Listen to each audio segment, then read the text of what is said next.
President, thank you. Mr. President, do you believe that this summit and the incentives for peace that you're proposing could ultimately reward Putin for his invasion of Ukraine? And what message do you think this could potentially send to other aggressors? No, I don't think it's a reward. I believe that we are dealing with a situation that should never have happened. It should never have happened. It didn't begin during my term, and for 4 years it wasn't mentioned. And I saw that this would happen after I left. I saw what was happening. Everything we did was wrong. Everything that was done was wrong. Everyone is to blame. Putin is to blame. They're all to blame. This war should never have happened. Another question about Los Angeles, Mr. President. This morning, the Chief of Police of Washington, District of Columbia, issued an order allowing city police officers to conduct vehicle stops to notify federal immigration and customs authorities about illegal immigrants. Among them are allowing non-citizens to vote, which is absurd, and restricting cooperation with federal immigration authorities. Did your administration put pressure on the Chief of Police of the District of Columbia to review and overturn this policy? And will you demand that other cities repeal similar policies to prevent a possible federal takeover of local citizens? Law enforcement, law enforcement, law enforcement, law enforcement, law enforcement, law enforcement, law enforcement in local police matters.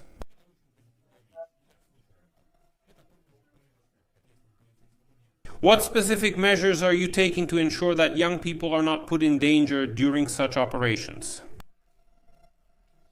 You know. They are trained in common sense, and they are very tough people, and they have excellent common sense, and they are highly skilled professionals. I heard the mayor of Los Angeles say that they are not trained for this. I heard that man, where was he from? They're talking about him as a candidate. He doesn't stand a chance. The governor of Maryland, I watched him this morning, he was saying, the governor of Maryland, yeah, they're saying maybe he'll become president. He's not presidential at all. But I heard him today talking about how the National Guard or the military are not trained for police work. They are trained in common sense and to prevent people from burning buildings, blowing them up, or shooting others. They did a great job. Again, if we hadn't sent them, and very importantly, if we hadn't sent them to Los Angeles, the rest of Los Angeles would have been burned down to the ground. If you look at Minnesota, Minneapolis, I sent them to Minneapolis because the governor didn't want to make a decision. If I hadn't done that, Minneapolis wouldn't exist. It wouldn't be there today. Do you remember the famous scene when everything was burning behind the cable news network anchor? He said that everything seemed very peaceful while the whole city was burning behind him. So you had a crazy governor who ran for vice president and made a fool of himself. You would have had, I saved this city, I'll tell you, I saved this city. So the point is, these are very tough people who are trained in what is called common sense, and they are also trained in what we're talking about right now. And you watch crime shows, but you wouldn't have Los Angeles. It wouldn't exist today. We would have had to cancel the Olympics if I had let this continue. Will you put pressure on Israel to allow journalists to go to Gaza to cover the humanitarian efforts being made by the United States? I would like that to happen. Jim, I would be very glad if journalists went. It's a dangerous situation if you're a journalist, but I would like that to happen. Regarding tariffs, Brazil, Mexico, and Latin America are getting closer to China, and they say that it's partly because of the tariffs that were chosen. Are you concerned that they are getting closer to China? No, not at all. I'm not concerned at all. They can do what they want. None of them are doing well. And what we're doing economically leaves everyone behind, including China. Right now, we're doing better than any other country in the world. Brazil was a terrible trading partner in terms of tariffs. As you know, they charge us huge tariffs, much more than we charged. We basically charge nothing. And in Brazil, there are very bad laws under which they took the president and put him in jail, or are trying to put him in jail. Now, I happen to know this person, and I'll tell you, I'm pretty good at reading people. I think he's an honest man. I think what they did is, it's actually a political execution they're trying to carry out with Bolsonaro. I think it's terrible, but they've also treated us very badly as trade partners for many, many years. It's among the worst countries on earth in this respect. They imposed high tariffs and made business very difficult. So now they're being charged a 50% tariff and they're not happy, so... They're being charged a 50% tariff and aren't happy, but that's how it is. Mr. President, regarding crime in Washington, aren't you concerned that some federal agents assisting the Washington police might be diverted from other important tasks every day? For example, terrorism, real terrorism, they will continue to fight terrorism as part of their current activities. No, we have many soldiers, far more than you have here. We're only using a fraction of our forces. You know, in Washington, around Columbia, there are thousands of police officers. They have a lot of police, but the police weren't allowed to do their job. We have a lot of great police officers. And honestly, of course, you have some who aren't that good, but they weren't allowed to do their job. But now they're allowed to do it. And basically, it's only been 2 days, but if you look at the numbers, they're already going down. And no, they aren't. Being recalled for no reason. They aren't being recalled for no reason. How do you... As you know, there have been some very troubling reports about crime statistics. The police are manipulating crime data to downplay the crime rate in Washington. Will the administration publish its own crime statistics to counter their disinformation? And will those individuals who deliberately distort crime data and falsify reports, as you said, be punished for creating a threat to the public? They are all under investigation. They provide us with fake crime statistics, just like other statistics in the financial world, but this is fake crime statistics. Washington, District of Columbia, is in the worst condition, but it will soon be in the best. You will have a very safe, you will have a crime-free city. I mean, that's exactly what I'm saying. You will have practically a crime-free city.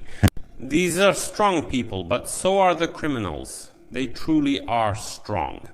These are people who don't play games. We don't play games. We're dealing with criminals. And they dealt with people. They took one of those who worked for us the other day. You saw how he was beaten, 10 against 1, and they beat him badly. He was lucky to survive. He nearly died. We won't let that happen again. And we can't let that happen, please.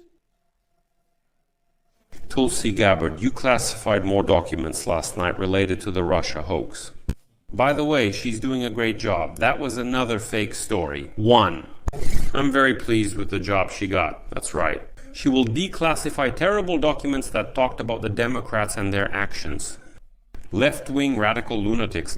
This means that the then Director of National Intelligence, James Clapper, sent emails to intelligence officials stating that it would be a team effort to get them to challenge the 2017 ICI report, and that this could lead to a compromise of their usual methods of operation. What is your reaction to the latest declassification? In your view, sir, what does true accountability for these players look like? What we found is simply incredible. Irrefutable evidence of guilt, and we'll see what comes of it. But Klepper, Comey, and that whole gang of criminals, they're criminals, and they've made everything very complicated. You know, they set up a fake witch hunt called Russia, which lasted for 2 years. I was fully exonerated without any doubt. It should have taken 1 day, not 2 years. But it was an entire scheme to try to humiliate Trump so that I couldn't win the election. This is a criminal group. They are sick and criminal, and action is needed. They are criminals who must be eliminated. Mr. President, you have an advantage tomorrow. Mr. President, will Putin have a strong hand tomorrow? Well, he came to our country, and I heard fake news. Cable news network, Which said that it was a big victory for him. Usually he would have said the opposite, but they said, oh, it's a big victory that he came here. You know, he came here. I think President Putin would like to see a deal.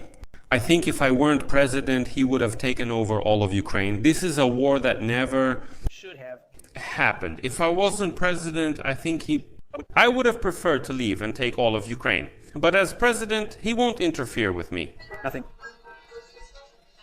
Mr. President, regarding Russia, would you support or agree to a reduction of NATO troops in Europe, in countries like Poland, in order to achieve a peace agreement with Russia?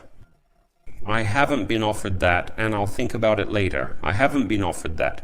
Go ahead. Anything less than an unconditional and immediate ceasefire would be a victory for the United States. Tomorrow, yes. Well, we'll see tomorrow. I'm saying I don't know where that came from. That's a bad question. I would say that tomorrow all I want to do is set the table for the next meeting, which should happen soon. I want that to happen quickly, right after this meeting. I really want it. Maybe in Alaska, where we just stopped, because it's much easier. But I think it will be very interesting. We'll find out what everyone expects, and I'll know it within the first 2 minutes. 3, 4, 3 or 5 minutes, as we usually find out, whether we'll have a good meeting or a bad one. If the meeting is bad, it will end very quickly. But if the meeting is good, we will end up achieving peace in the fairly near future. All right.